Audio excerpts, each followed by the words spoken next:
Cek sound satu. Halo. Dimiringin bisa nggak?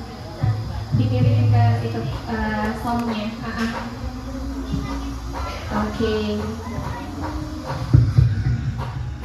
Ya, thank you Kak Agung. Ya, baik. Assalamualaikum warahmatullahi wabarakatuh. Terima kasih kepada ibu-ibu di sini. Mohon izin, Kader Dasa Wisma bukan? Ya, betul ya Ibu. Ya.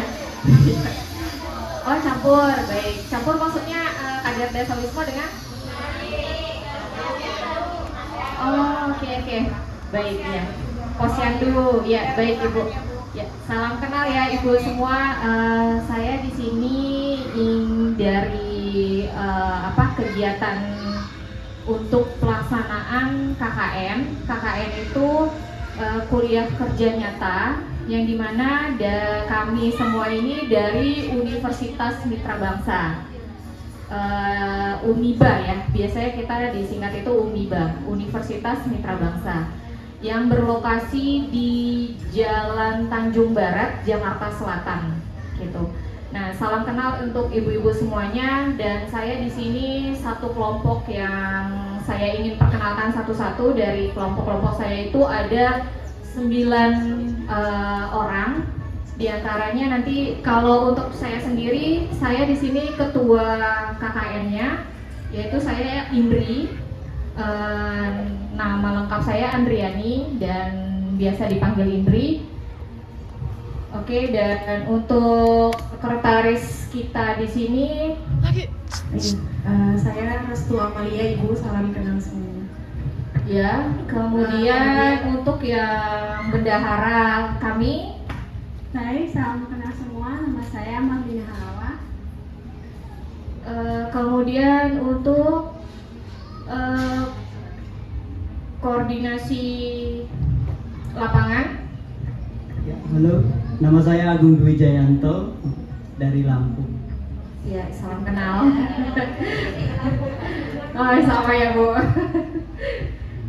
Terima kasih. Ya, perkenalkan nama saya Susilo, saya dari Semarang.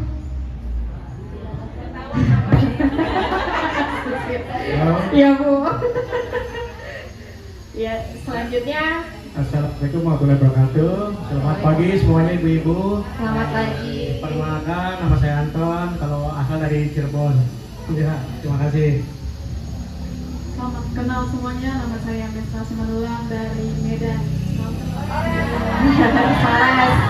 Horas. Terima kasih.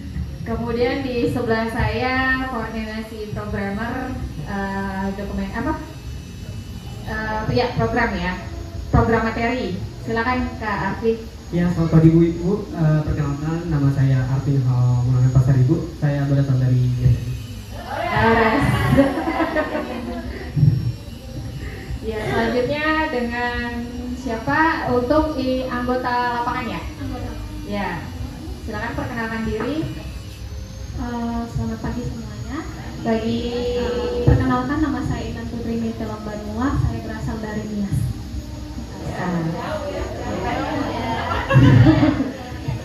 Baik, terima kasih. Demikian untuk perkenalan kami semua, ibu-ibu. Dan di sini saya ingin menyampaikan presentasi yang dimana kita mengambil materi yang berjudul pengembangan orang tua untuk literasi anak di usia dini. Pak, Bapak agak kasih kan? Ke sini. Ya, Di sana aja, di sana. dalam paparan ini ada 3 poin Enggak, yang dimana itunya, kalian jangan di yang sini, pertama di sini. itu Nggak pengantar kelihatan. perkembangan orang tua, dan yang kedua strategi inti untuk pengembangan orang tua, dan yang ketiga itu Ini nanti ibu-ibunya kan masih implementasi ada. program pengembangan Iya, orang dia tua. kan harus kena semua kan. Untuk slide berikutnya, ya kita mulai dari yang pertama, pengantar perkembangan orang tua. Orang si Bang ini belum kena. Yang pertama itu pengantar pengembangan orang tua.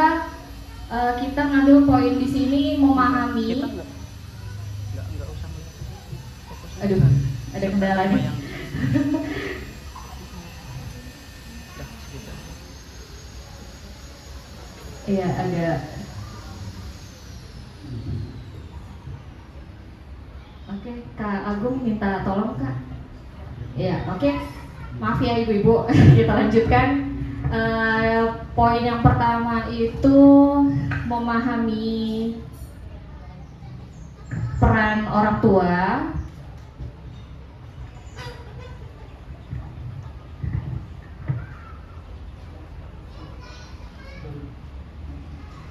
Ya, memahami peran orang tua di sini yang pertama memberikan dukungan emosional ya. Maksudnya membangun hubungan yang hangat dan penuh kasih terhadap anak untuk menciptakan di sini itu ya suasana belajar yang positif.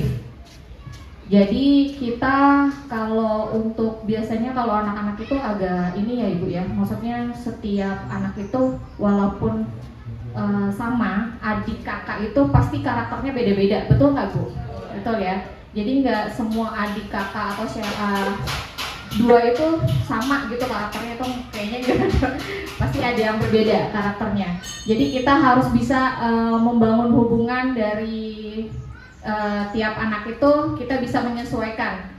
Untuk menghadapi satu anak aja kita harus bisa gimana nih kita bisa menyesuaikan moodnya dia gitu loh pada saat dia itu ada tugas sekolah atau untuk literasi kita di rumah seperti apa ke anak kita seperti itu. Kemudian motivasi anak.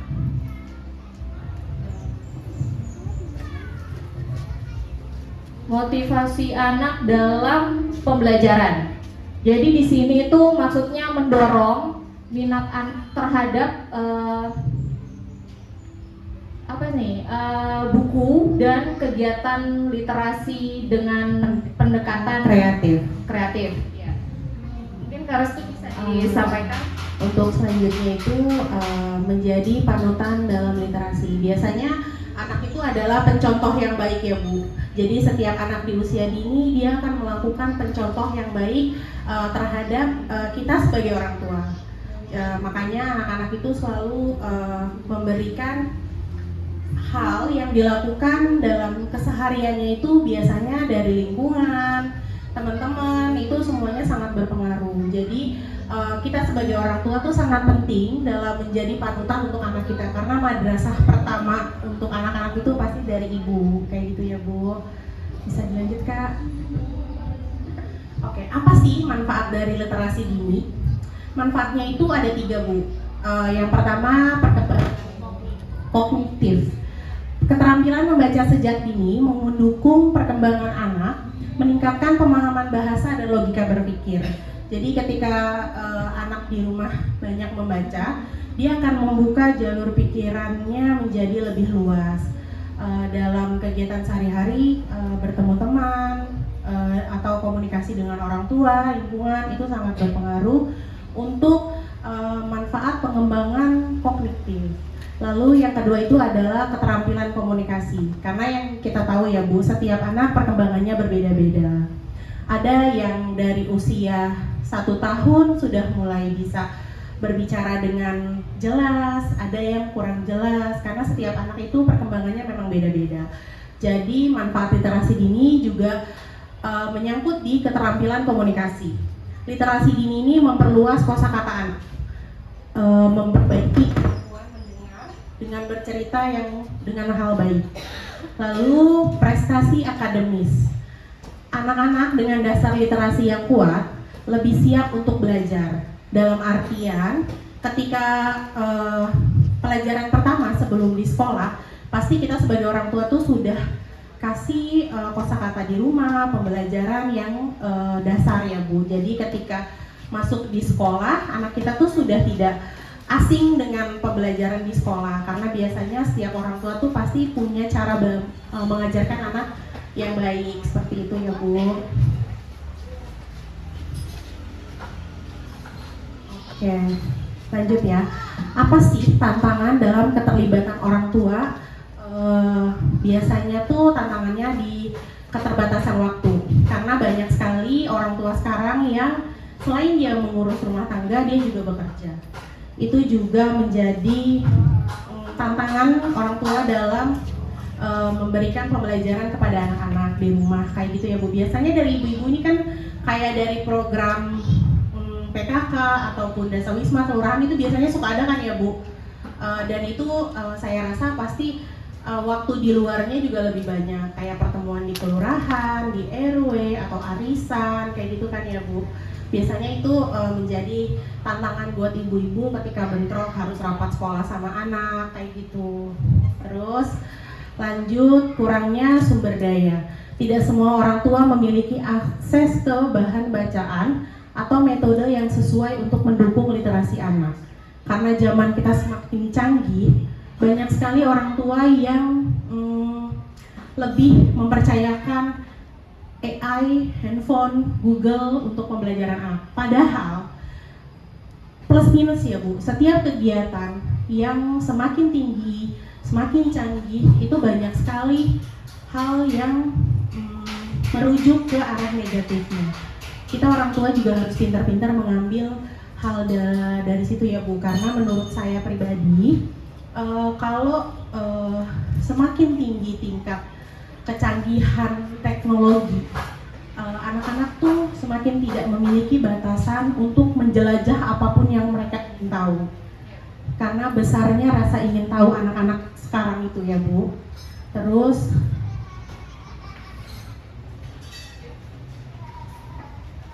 bisa lanjut, Kak. Baik, terima kasih Kak Restu.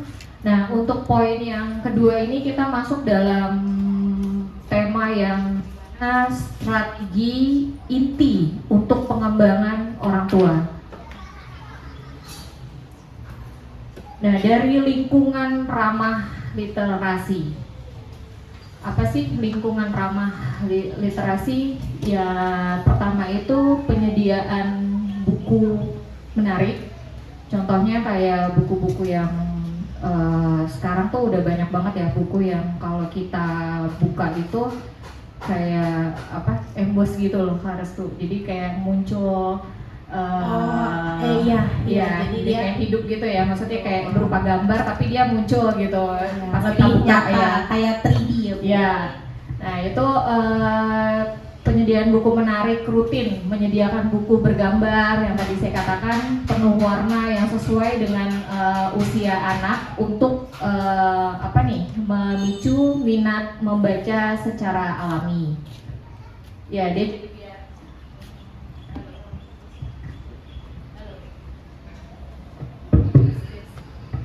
ya, jadi untuk semangat aja sih, biar dia tuh bisa mau melihat buku itu tuh lebih semangat gitu, nggak boring, nggak bete kayak gitu.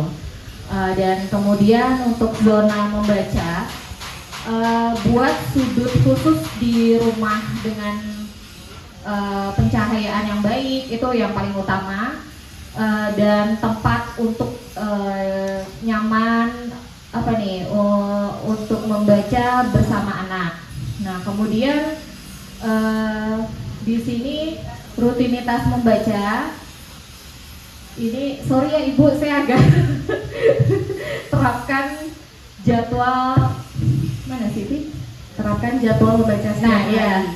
Seperti membaca dongeng sebelum tidur untuk membentuk kebiasaan literasi sejak dini.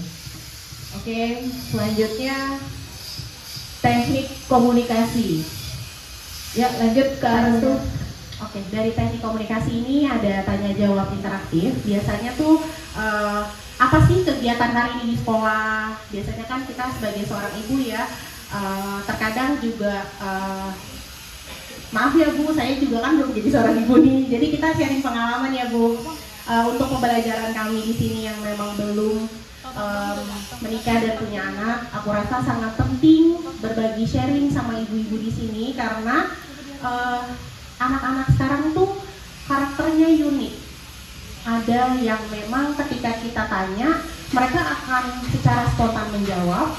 ada yang ketika kita bertanya mereka tuh akan lebih diam atau kayak gimana. Biasanya itu yang PR banget ya Bu, ya kan, karena pasti ibu-ibu semua tuh di rumah pasti ketika menemukan anak-anak yang seperti itu kayak ada yang salah nggak sih sama anakku kan gitu. Padahal enggak ya Bu, setiap anak tuh pasti punya cara berpikir open minded yang lebih luas karena canggihnya perkembangan zaman sekarang kayak gitu. Jadi penggunaan kita sebagai orang tua juga harus bisa menggunakan bahasa yang sederhana yang bisa dipahami sama anak kita sendiri, karena semakin berkembangnya zaman, cara pengajaran ke setiap anak tuh pasti juga semakin berkembang. Kita nggak bisa tuh Bu ikut ajaran orang tua dulu kayak gimana cara belajar harus gimana, karena biasanya untuk membangun mood setiap anak kita harus tahu dulu anak kita tuh lagi gimana sih. Itu sangat penting kita sebagai orang tua untuk mengetahui anak kita dalam posisi mood yang baik atau tidak, dia ada masalah di sekolah atau enggak, karena biasanya apalagi sekarang marak banget ya Bu, bullying, dan itu sangat membunuh karakter anak kita gitu. Jadi menurutku ketika kita sebagai orang tua memiliki peranan yang sangat penting dalam perkembangan anak-anak kayak gitu. Dan lanjut itu ada pembiasaan mendengar. Jadi selain orang tua menjadi orang tua yang fleksibel ya Bu, bisa mendengarkan, bisa didengarkan. Jadi ketika anak kita ingin memberikan masukan terhadap diri kita atau bercerita apa yang mereka alami, kita juga harus menjadi pendengar yang baik supaya anak kita tuh tahu selain kita sebagai seorang ibu, kita juga bisa menjadi seorang teman untuk membangun karakter dan cara berpikir yang lebih luas lagi. Manfaat sumber daya pendidikan, karena sekarang tuh kalau zaman aku dulu Bu adanya perpustakaan keliling, nggak ada kayak sekarang RPetra yang menyediakan banyak tempat. Dan menurutku adanya RPetra tuh sangat membantu mendukung program anak-anak zaman sekarang yang terkadang kita sebagai orang tua tuh tidak memiliki banyak waktu untuk memberi penjelasan atau karena semakin susah ya Bu pelajaran anak. Jadi di rumah saya juga punya adik saya tuh pelajaran kelas 5 SD tapi dulu SMP saya ngalaminnya kayak gitu. Dan teknologi canggih itu ada AI segala macam, sebenarnya itu juga membantu, tapi kalau ketergantungan itu juga kurang baik kayak gitu ya Bu. Jadi untuk memanfaatkan sumber daya pendidikan, kita tuh bisa melibatkan perpustakaan lokal, akses digital, serta panduan orang tua. Jadi sebagai orang tua kita memandu jalannya anak, kayak walaupun ada gadget, anak-anak tetap harus dikontrol karena gadget itu kan jaringan luas Bu, dia bisa mencakup apapun. Jadi bahaya juga ketika kita membiarkan anak kita untuk terus berselancar di sosial media. Oke, aku ke Restu.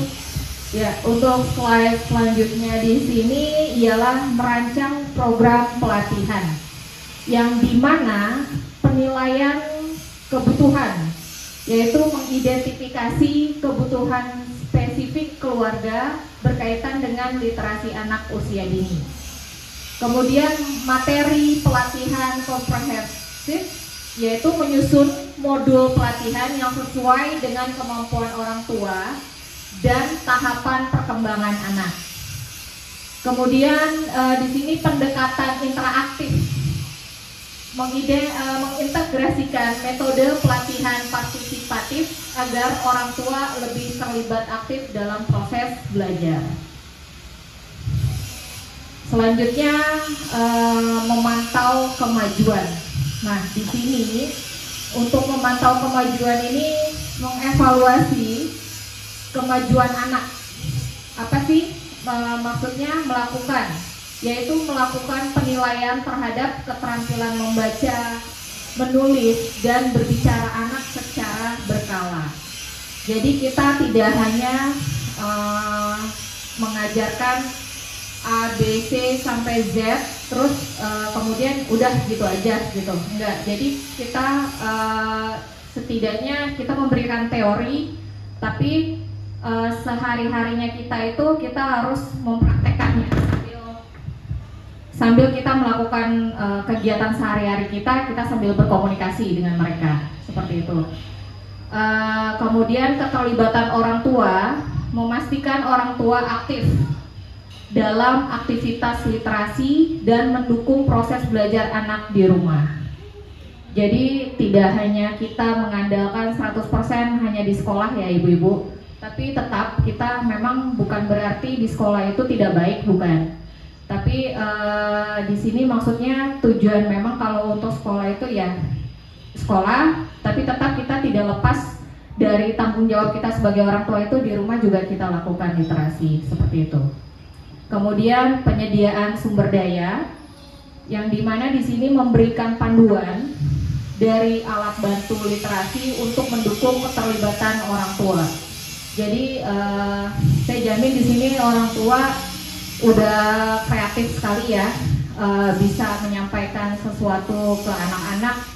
Tidak harus monoton membaca buku yang hanya tertera tulisan saja tanpa ada kreativitas itu nggak bikin anak jadi yang apa ya, cepat boring gitu.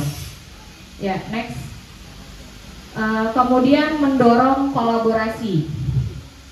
Di sini meningkatkan sinergi antara orang tua dan guru.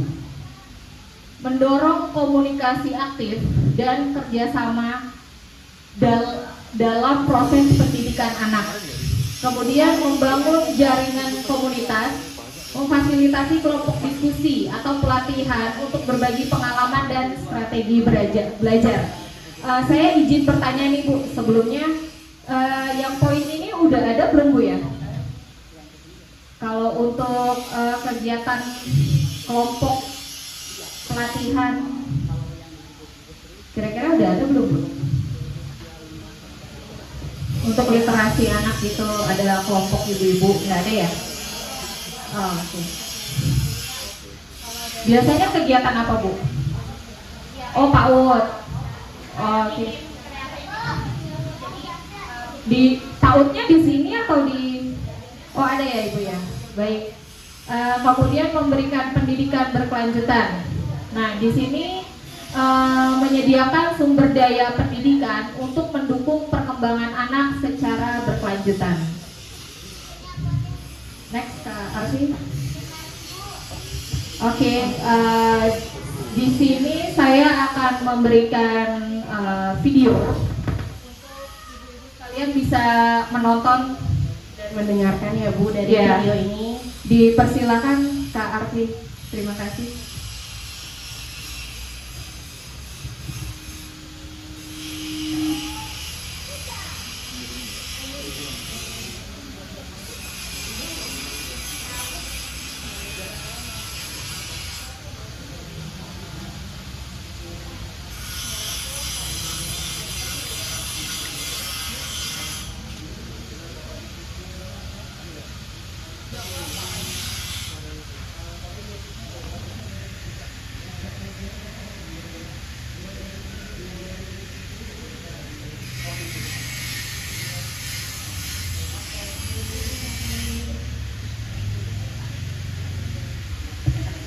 Oke, Ibu sambil nunggu, izin ditunggu ya Bu, sambil menunggu video ini kita play dari beberapa materi paparan yang tadi sudah dari kami beri paparannya. Dari Ibu sendiri tuh apa sih Bu kesulitan di anak-anak sekarang tuh dalam proses perkembangan anak-anak kayak pergaulan di sekolah atau gimana, itu apa sih Bu yang jadi kendala dari Ibu sendiri? Ada yang mau jawab? Oke. Betul. Oke. Izin ya Bu, kalau aku boleh saran. Biasanya aku tuh di rumah kayak challenge. Jadi karena aku juga punya ponakan yang masih di usia dini, biasanya ketika ponakan aku tuh kayak susah gitu ya Bu, aku ajak buat belajar atau gimana, biasanya aku challenge kayak ketertarikan minatnya tuh di mana sih gitu. Jadi misalnya dari main games, nah biasanya dari situ aku akan mengatur kosakata baru. Nanti mereka akan cari tahu tuh Bu, oh ini apa sih, atau aku munculin di gadget itu kayak bacaan yang bikin mereka punya ketertarikan. Karena sekarang banyak sekali di dunia maya yang pembelajarannya tuh unik-unik Bu, kayak kalistung atau menyusun karakter, menyusun puzzle. Itu biasanya sih kalau dari aku kayak gitu ya Bu. Jadi memang karena gadget itu kan secara tidak langsung membuat cara berpikir anak tuh ketergantungan Bu. Nah makanya pentingnya kita itu kasih waktu.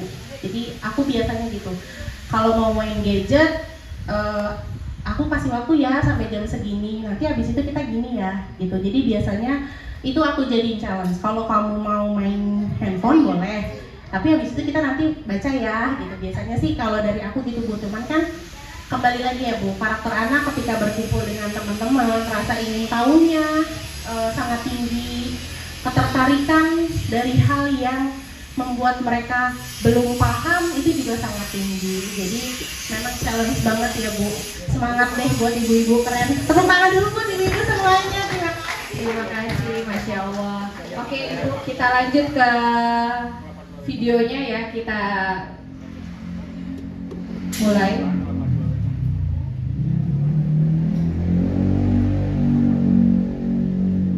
Kak Agung nggak bunyi lagi nih suaranya.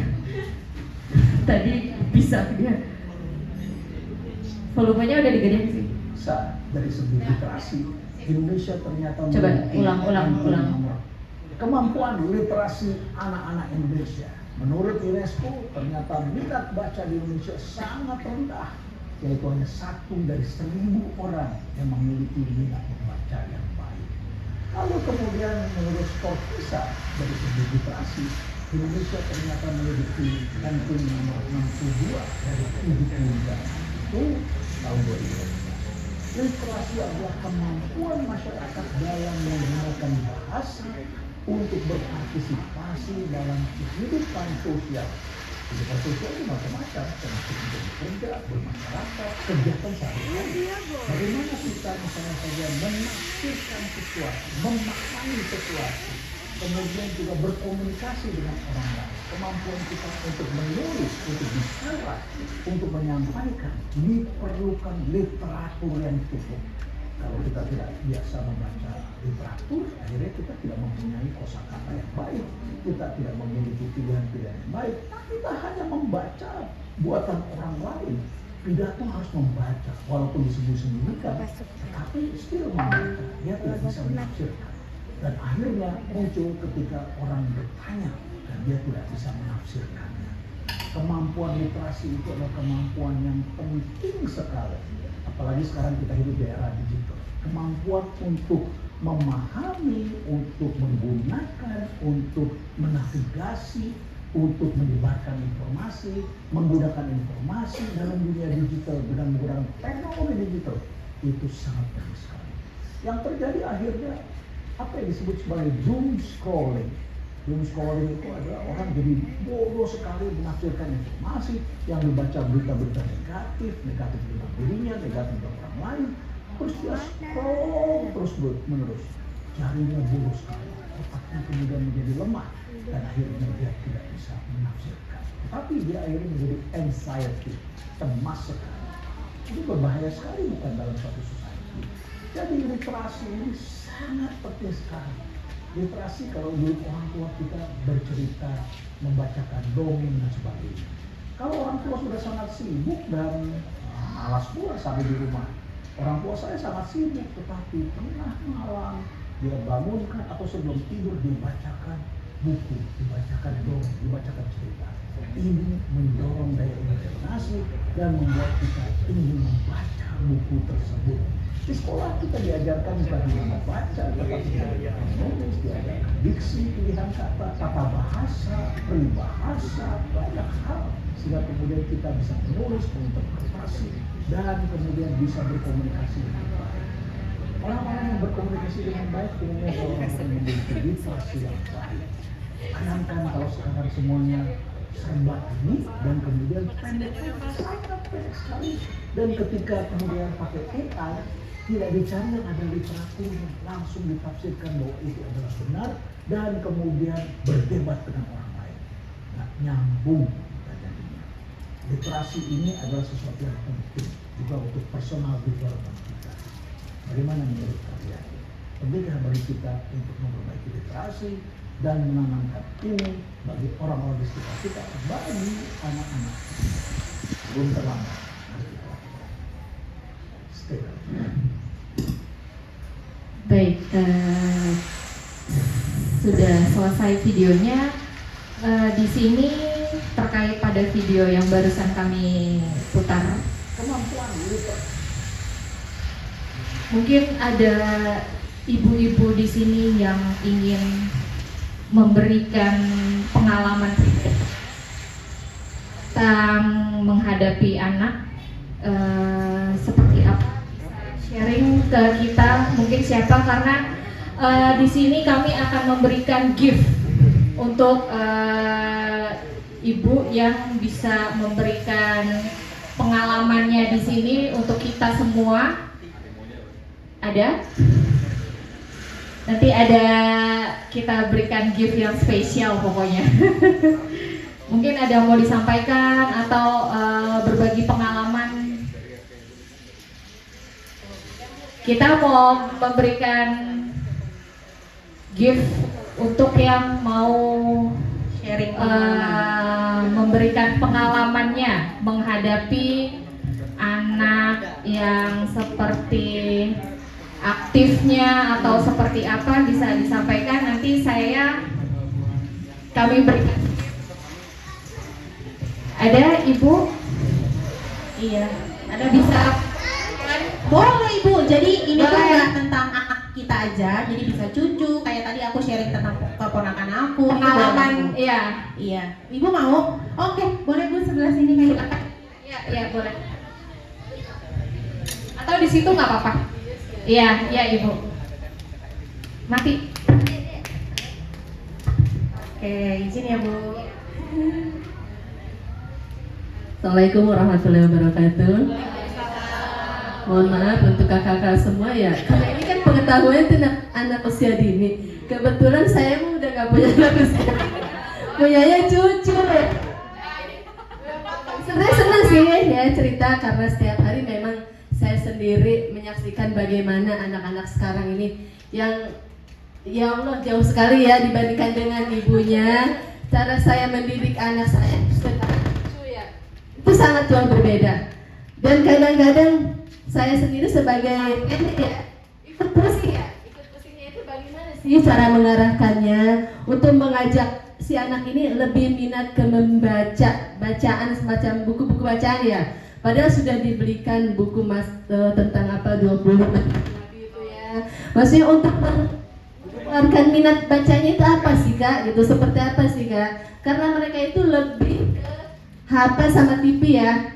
Lebih ke, walaupun memang kalau untuk cucu saya semuanya dikasih waktu hanya Sabtu Minggu, dan itu pun hanya 20 menit per sekali menonton ya. Menonton HP itu hanya 20 menit dalam satu kali menonton, itu hanya Sabtu Minggu aja. Tapi kadang kan pengen ya sebagai nenek, gimana ya caranya mengajak ini supaya senang. IG sama YouTube nanti. Seperti apa tuh Kak? Mohon maaf. Assalamualaikum warahmatullahi wabarakatuh. Oke, sebelumnya tadi dengan ibu siapa bu? Oke, Ibu Narsi, terima kasih. Ibu kasih tepuk tangan dulu buat Ibu Narsi sudah kasih kita pengalaman. Oke, Ibu terima kasih. Tadi kan juga ada pertanyaan nih Kak Indri dari Ibu Narsi gitu. Iya.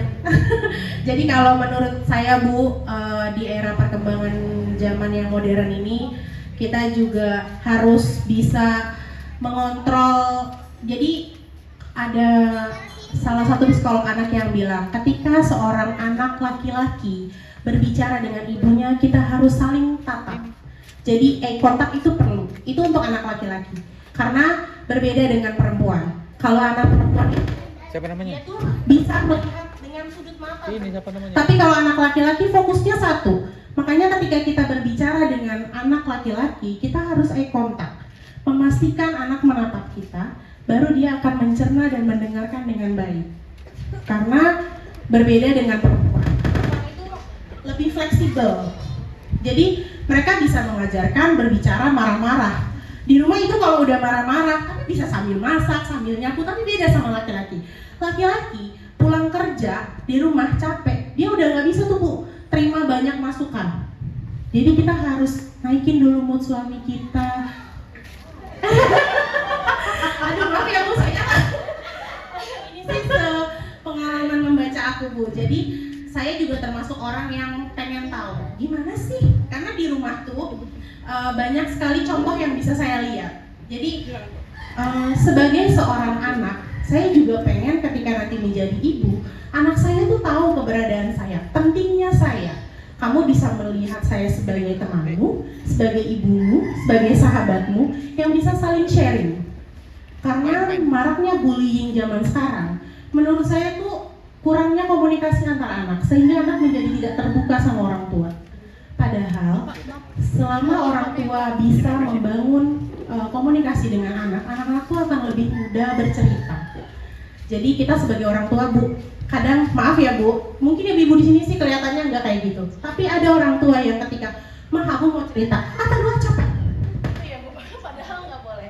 Jadi ketika anak-anak, "Mah aku mau cerita," "Oh boleh, kita 5 menit dulu ya, mama istirahat dulu pulang kerja nih, baru kita nanti sharing." Biasanya gitu Bu. Jadi menurut saya Bu Narsi bisa memperlakukan itu ke anak-anak, ke cucunya. Jadi di lingkungan yang nyaman, anak-anak akan lebih mudah menyerap apa yang kita sampaikan. Jadi selain eye contact, kita juga harus bisa menarik perhatian. Gimana cara apa ya, membangun emosi ya, emosi yang baik. Kadang-kadang kita udah melihat Jangan kesel ya Bu. Betul. Karena emosi anak sekarang tuh lebih tinggi. Gitu. Saya juga ngalamin itu di ponakan saya sih Bu. Jadi biasanya ketika anak-anak emosi, kita tuh bikin dia tenang. Jadi kamu masih mau marah nggak? Biasanya saya gitu, keponakan saya, kamu masih mau marah nggak? Masih, oke, Anta dengerin. Kamu marahnya gimana? Nanti setelah itu, jadi kita juga menjadi pendengar yang baik Bu. Makanya dari video yang tadi disampaikan, orang tua tuh cuma baca, jadi copy paste. Makanya anak tuh nggak menyerap. Padahal ketika banyaknya video-video positif yang disebarkan, itu bisa kita serap. Jadi kita rangkum Bu, bahasanya menggunakan bahasa kita, sehingga anak mudah memahami. Kalau video copy paste yang ibu terima dan ibu sampaikan, ibu akan juga copy paste. Gitu. Jadi menurut saya, ketika kita mau memberikan masukan yang baik, kita harus melakukan ke diri kita dulu yang baik. Jadi anak-anak akan bisa menerima dengan baik. Seperti itu Bu. Terima kasih. Ya, ada lagi nih Kak Restu, saya ada satu lagi terakhir. Ini lebih ke pengalaman ya, maksudnya menceritakan pengalaman ibu-ibu di sini, mungkin itu anak atau cucunya yang bisa memberikan apa ya, motivasi kita nih, yang mungkin di sini ada yang belum berkeluarga, bisa menyampaikan apa ya, pengalaman yang gimana sih cara ngadepin anak gitu loh. Ada nggak? Iya. Bisa nggak untuk menyampaikan pengetahuan pengalamannya? Mungkin bisa di-sharing di sini. Pengalaman ibu aja Bu, ketika anak di rumah itu biasanya ibu gimana sih kalau anak-anak lagi emosi, ibu nih yang ibu lakukan di rumah tuh gimana? Iya, mungkin ada yang mau di Pelajaran juga buat kami Bu, biar kita tahu nanti. ada yang mau memberikan pengalamannya. Ibu mau? Ada satu lagi nih. Ibu ini kayaknya. Ibu dari guru PAUD ya Bu? Guru PAUD. Nah, iya, boleh Kak Restu. Karena ibunya malu saya samperin. Iya. Oke, Ibu salam kenal Ibu, siapa namanya Bu? Oke, Ibu Darmini Kak Indri yang mau kasih share pengalaman baik, buat Bu. kita. Mungkin bisa memberikan kita pengalaman ya Ibu untuk terkait literasi. Baik, Assalamualaikum warahmatullahi wabarakatuh. Waalaikumsalam warahmatullahi wabarakatuh. Nama saya Bu Darmini, saya sekaligus kader Dasar Wisma dan guru bantu PAUD. Nah, yang Ibu mau bagi pengalaman begini Kak. Kalau di sekolah itu kan kadang kita menghadapi karakter anak beda-beda. Ada yang lebih tertarik ke baca-baca buku, cuma sekedar gambar-gambar aja juga ada gitu ya Kak. Cuma ibu tuh kadang mau lihat di anak ibu sendiri. Dulunya mau, kalau ibu dongeng itu mau, lebih tertarik. Sekarang itu agak berkurang itu. Upaya apa ibu yang harus bangun lagi itu untuk membangun karakternya biar dia lebih minat lagi ke baca. Sekarang tuh lebih tertarik gambar-gambar aja Kak. dinding, tapi cerita Kak, cerita gitu, ini di rumah ini Bu, tapi tidak berubah bentuk tulisan, hanya cerita gambar, dia gambar ini rumah Bu, ini pohon Bu, cerita. Dinding itu habis Kak, dari kamar sampai ke depan itu penuh tulisan. Iya, lebih minat ke gambar kayak Kak. Itu upaya apa lagi yang harus Ibu bangkitkan gitu? Apa dia minatnya di yang gambar ini, apa kalau untuk baca sekarang tuh agak berkurang gitu. Jadi apa yang usaha Ibu yang harus Ibu bangun lagi gitu Kak? Terima kasih sebelumnya. Assalamualaikum warahmatullahi wabarakatuh. Waalaikumsalam warahmatullahi wabarakatuh. Tepuk tangan dulu. Ibu, terima kasih. Iya, begini Ibu. Kalau dari menurut saya, memang rada susah ya kalau untuk anak-anak sekarang literasinya itu memang gimana ya? Saya juga bisa kadang bisa menyeimbangkan, kadang tidak bisa, gitu, jujur. Tapi memang di saat kita bisa melihat moodnya anak tersebut inginnya apa, kita utamakan itu dulu. Anak itu maunya mau ngapain sih gitu. Misalkan dia lebih ke aku tuh mau ngelihat buku tapi yang ada gambarnya gitu. Oke, silakan. Diberikan dulu gitu loh. Diarahkan dia maunya apa. Moodnya lagi pengen yang mana gitu. Itu kita berikan itu dulu. Nah, untuk selanjutnya ini menurut saya ya, pengalaman juga, kita membuatkan edukasi yang mungkin bisa lewat game yang edukatif, seperti kita memberikan seperti puzzle atau puzzle-puzzle yang huruf itu ada kan Bu ya. Nah itu atau sekarang kan sudah banyak ya puzzle-puzzle yang bisa ditempel kayak gitu. Terus juga ada puzzle yang berbentuk kayak styrofoam gitu loh yang tebal. Nah itu bisa disusun. Nah kemudian kita kalau bisa membuat dia untuk lebih suka membaca itu, kita membuatnya game Bu, game edukatif. Memang kelompok kita ini sebelumnya kita melaksanakan di Cibubur Berseri, RPTRA Cibubur Berseri. Nah di situ kita ngambil audiensnya itu anak-anak, gitu. Jadi di situ memang kita ini kelompok saya ya di sini KKN agar dia memang temanya tetap literasi kita. Di situ kita mengambil lebih ke game ya. Jadi kalau untuk anak-anak tuh memang jujur aja bosan ya Bu, dia ngebaca, gitu, dia nggak fokus tuh. Kadang cuman berapa detik dia udah malas kayak gitu, udah moodnya udah berubah. Nah kita usahakan ketika anak seperti itu, kita tuh memberikan game edukatifnya tuh contohnya kita memberikan yang bikin dia menarik tuh yang seru gitu loh. Contohnya kemarin tuh kita membuatnya kita mengacak di infokusnya itu, kita di layar kita ngacak huruf kalimat gitu loh. Jadi satu kata, misalkan penggaris, pensil, terus kertas atau apa gitu kan, tertulisnya motivasi atau apalah gitu. Nah itu kita ngebuatnya dibuat game. Jadi kita ada selingan lah di situ gitu. Jadi ada selingan, nanti kita memang per step-step kita memberikan arahan gitu. Yang utama sih kita sebagai orang tua itu apalagi seorang ibu ya, sabarnya udah memang harus luar biasa. Benar nggak Bu? Itu benar-benar luar biasa gitu. Itu harus memang kita memberikannya yang oh ya ini anak kenapa sih, jadi malah kita yang lebih sabarnya tuh lebih ke kita gitu. Kita harus lebih memahami moodnya dia gitu, bukannya dia harus memahami mood kita, bukan gitu. Jadi kita yang lebih mengalah kita memang gitu buat anak. ketika dia lagi malas membaca, apalagi pada saat ujian ya Bu ya, itu benar-benar susah banget gitu. Untuk belajar aja udah nggak mau dia. Alasannya ada aja, capek lah gitu, ngantuk lah gitu. Nah kadang dia lagi apa-apa pengennya main, kayak gitu sih Bu. Kalau menurut saya ketika kita ngelihat ini anak sudah moodnya udah berubah ya, nggak mau ngebaca, kita selingin dengan game edukatif.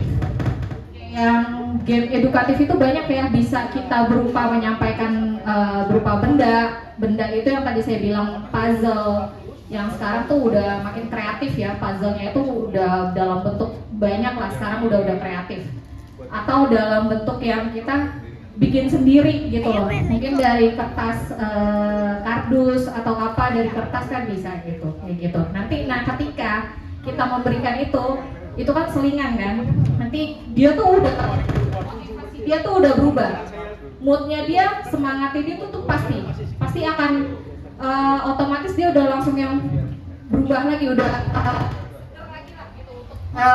kembali dia kita berikan bacaan lagi pelan-pelan dengan beberapa, tapi tidak sepenuhnya satu bacaan itu kita langsung tuangkan ke dia, jangan Bu gitu. Intinya di sini step by step, itu aja sih Bu. Gitu. Ya, terima kasih ibu-ibu semua. Ya, itu sih. Terima kasih ya Indri buat penjelasannya. Sama satu lagi aku mau nambahin Bu. Biasanya anak-anak tuh senang banget kayak Indri kalau dikasih afirmasi. Jadi kan tadi Ibu bilang kan, kalau di anak tuh lebih suka bercerita. Jadi dari cerita dia kita kasih apresiasi. Biasanya itu membangun rasa percaya diri dia. Nah, ketika rasa percaya diri dia terbentuk, vibes positifnya tuh masuk. Jadi kita bisa tambahin itu untuk anak-anak kita di rumah. Jadi selain kita menegur karena kesalahan dia, kita juga bisa kasih apresiasi. Apresiasi itu nggak harus dengan mainan, hadiah Bu, dengan ucapan, kamu hebat banget hari ini Nak, gitu. Itu juga salah satu hal positif yang masuk ke dalam otaknya untuk lebih dicerna bahwa apa yang dia lakukan itu dipantau secara langsung sama orang tua. Jadi dia merasa juga keberadaannya dihargai, kayak gitu sih Bu. Terima kasih. Ya, sepertinya sudah cukup yang bisa kami sampaikan di hari ini pada materi yang sudah kami sampaikan juga. Dan sebelum kami tutup acara ini, kami sangat berterima kasih banyak atas ibu-ibu yang sudah menyempatkan waktu hari ini, sudah menyempatkan untuk datang hadir ke acara kami di sini. Kurang lebihnya kami mohon maaf apabila ada salah dan kata sikap maupun sikap kita yang tidak berkenan di hati Ibu, kami sekali lagi mohon maaf. Demikian, wabillahi taufiq wal hidayah. Wassalamualaikum warahmatullahi wabarakatuh. Oke Ibu, terima kasih semuanya sudah kasih sharing pengalaman. Di sini kita juga mau ada kasih gift sebagai bingkisan buat ibu-ibu supaya terima kasih udah meluangkan waktu ya Bu, udah kasih kita pengalaman yang sangat baik, yang sangat bermanfaat untuk kita, terutama yang belum berkeluarga, belum punya anak, itu sangat mengedukatif buat kita juga. Terima kasih ibu-ibu. Semoga kakak semua sukses ya. Amin. Terima kasih, ini doanya langsung dari pusat ya Bu.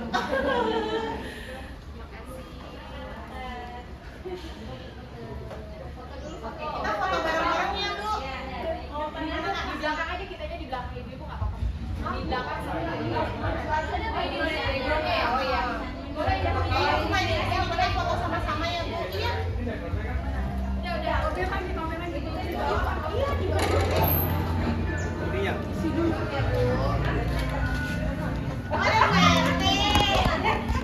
ini yang nggak usah kan? Iya semuanya. Di bawah semua ini.